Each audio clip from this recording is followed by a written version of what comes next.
ఈ ఫ్లవర్ వచ్చి మనకి తేనె పూసలతోటి ఫ్లవర్ అంతా వేశారు, అలాగే జరదోసి వేశారు. జరదోసి వర్క్ ఎక్కువగా ఇచ్చి పూసలతోటి లీవ్స్ అన్నీ కూడా కవర్ చేసి ముద్ద కుట్టిలా కుట్టారనమాట అండి. అట్ ద సేమ్ టైం మనకి కిందన ఏంటంటే ఒక చిన్న బార్డర్ని ఒకటి అటాచ్ చేశారు. అటాచ్ చేసి ఈ వర్క్ అయితే మనకి ఇట్లా కంప్లీట్ చేశారు.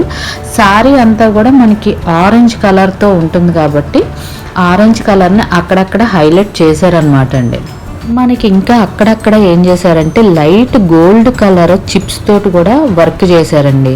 అయితే ఈ బార్డర్ అంతా కూడా పట్టు కిందన ప్లెయిన్గా ఉంది. సో ఆ ప్లెయిన్గా ఉన్న బార్డర్ని కవర్ చేయడానికి కూడా మనకి జర్దోసి తోటి బుటీస్ అయితే వేశారండి. సో వేసి మనకి బ్యాక్ని అయితే ఏమీ ఇవ్వలేదు కాబట్టి ఫ్రంట్ని కూడా ఏమీ ఇవ్వలేదు. జస్ట్ మనకి ఏంటంటే శారీ